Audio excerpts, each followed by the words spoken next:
Nathalie, bonjour. Bonsoir, oui.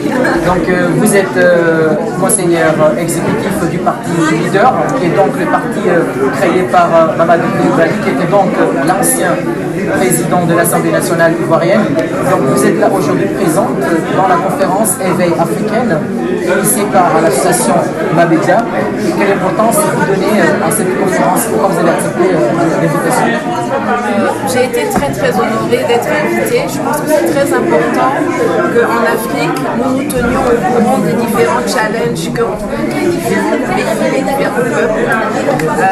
J'ai vu à la télévision des manifestations de Comoriens de la diaspora, mais je n'avais pas eu l'occasion de bien comprendre, de bien appréhender ce qui sous-tendait ces manifestations. Donc lorsque l'association Mabédia m'a convié, j'ai fait le déplacement sur Paris, qui n'est pas mon lieu de prédilection, mais j'ai fait pour pouvoir m'instruire et puis surtout pour pouvoir donner du courage et faire comprendre aussi qu'il y a nécessité de faire converger nos efforts. Les Comores ont un problème. Quand j'ai entendu les problèmes du peuple comorien, j'ai eu l'impression qu'on parlait du peuple ivoirien, du peuple togolais, du peuple guinéen. C'est quelque chose qui se répercute partout. Je pense que c'est ensemble que nous réussirons à faire avancer les choses. Donc cette manifestation était très importante pour moi. Très bien. Et donc, comme vous l'avez bien constaté, il y a l'association Mabédia, mais partout en Afrique, il y a le ballet citoyen. Comment vous expliquez cet engouement de la jeunesse africaine qui s'éveille depuis, on peut dire, à partir du début du XXe siècle, ils se réveillent pour demander plus de liberté, surtout au niveau des démocraties en Afrique? C'est le phénomène des cocottes minutes. C'est quand tu essayes d'étouffer la volonté des uns et des autres à s'autodéterminer, la pression devient de plus en plus forte. Pendant longtemps, les jeunes, la jeunesse n'était pas, on n'a pas pris le temps de lui expliquer quelles étaient les causes des situations dans lesquelles il grandissent. Je crois qu'aujourd'hui, la jeunesse est de mieux en mieux éduquée, de mieux en mieux éveillée, attentive à écouter les explications qui sont fournies grâce à l'avènement aussi des réseaux sociaux qui ont beaucoup contribué à démocratiser le savoir, la connaissance, la parole et qui font que ces jeunes-là aujourd'hui sont conscients des enjeux de la politique, des ramifications que cela peut avoir et qu'ils ont décidé de jouer leur rôle dans le combat de libération. Et c'est à l'intérieur, beaucoup à l'intérieur d'organisations citoyennes comme Yonamar, le Ballet citoyen, Mabédia, etc. Mais d'autres vont dans les partis politiques et tous ensemble ont la même aspiration, à savoir s'autodéterminer et puis vivre correctement, confortablement dans leur pays, sans avoir besoin de chercher à traverser des mers pour trouver le bonheur ailleurs. Très bien, enfin, dernière question. Donc, depuis la dernière conférence russo-africaine qui a eu lieu justement à Stouti, donc on vous qualifie de madame ou bien la femme de Stouti pour avoir violemment, on peut dire en quelque sorte violemment pointé du doigt la France ou bien la même bise française dans les politiques intérieures des pays africains. On vous qualifie même d'anti-français. Comment est-ce que vous acceptez ces statuts ou bien comment quelle est donc votre position par rapport à ces qualifications?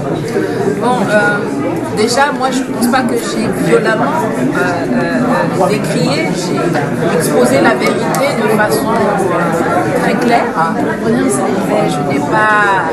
C'est les Français qui l'ont reçu comme étant une violence, peut-être parce qu'ils n'étaient pas habitués à voir des gens qui appellent un chat dans ce genre de forum-là. Anti-français, je vois beaucoup ça, je lis ça, j'ai même vu dans le Figaro que j'étais devenue l'égérie du French bashing, etc. Je vis très bien avec. Je sais que je ne suis pas fondamentalement anti-français, mais il est clair que tant que la France, l'État français et le peuple français fermeront les yeux, persévéreront dans ces politiques d'asservissement et de colonialisme qui nous imposent, je prends une certaine fierté à être qualifiée d'anti-colonialiste. Ça ne me gêne pas particulièrement, même si j'ai l'habitude de répéter que je n'ai personnellement rien contre les Français. Je peux m'exprimer en français, heureusement ce n'est pas la seule langue que je parle. Je peux venir en France pour parler avec vous, pour parler avec les Français. Je n'ai pas de problème personnel avec la France, mais tant que la France continuera de vouloir mener une politique d'oppression et de spoliation en Afrique, je me battrai contre eux et je porterai ce qualificatif comme un porte-étendard. Très bien, pour conclure à cette interview exclusive, pensez-vous être boycotté par les autorités françaises? Donc on a vu qu'il y a eu certaines pages Facebook, certaines pages Wikipédia qui ont été supprimées. Pensez-vous vraiment être boycotté par la France? Ah non, je ne boycotte pas la France. Les activités, vos activités. Elle me combat, je vois que je n'ai pas forcément accès aux médias français. J'ai accès à beaucoup de médias qui ne sont pas français. Les médias français me boycottent. Mais je ne m'en porte pas plus mal que ça. Heureusement, dans le monde d'aujourd'hui, la France est un petit joueur, c'est nous en Afrique qui la voyons grande, mais elle n'est grande que quand elle monte sur nos épaules, donc je m'en accommode très bien. Et ma page Wikipédia a été supprimée. Ça ne m'a pas empêché de parler, ça ne m'empêchera pas de parler. Si on supprime mes pages Facebook, j'irai sur place pour parler. Si on m'expulse de pays, je trouverai toujours un moyen pour continuer ce combat. Justement, puisqu'on parle d'expulsion, quel lien entre le régime, vous êtes là aujourd'hui, vous êtes invité par Mme Abidja, qui lutte pour la démocratie au Comore, pour un état de droit.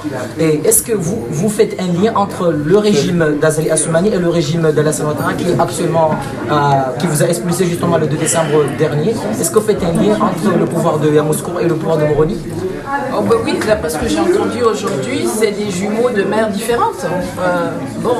Ils emprisonnent leurs opposants, ils répriment les populations, ils changent les constitutions, ils piétinent le droit. On dirait qu'ils sont sortis du même ventre, qu'ils ont été le même sein, mais forcément, on dirait que c'est la même chose. Ce sont les dérives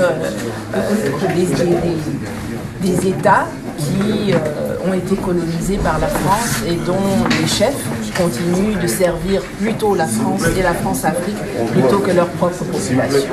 On va clôturer cette conférence par une toute dernière question.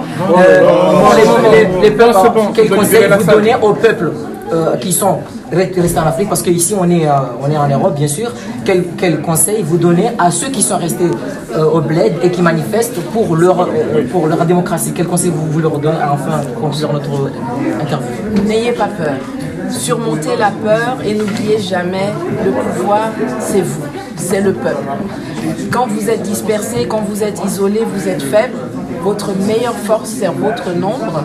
Si vous sortez nombreux et que vous réaffirmez votre souveraineté sur les îles, les quelques animateurs de l'État qui vous traumatisent aujourd'hui prendront la fuite très rapidement.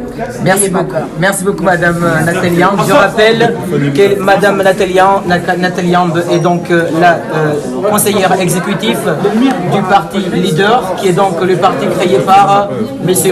Mamadou Koulibaly, qui est l'ancien président de l'Assemblée nationale ivoirienne. Nous vous remercions. C'était la chaîne Dunia Web qui vous a reçu. Merci pour cette interview exclusive. Merci infiniment. Merci. La vidéo pour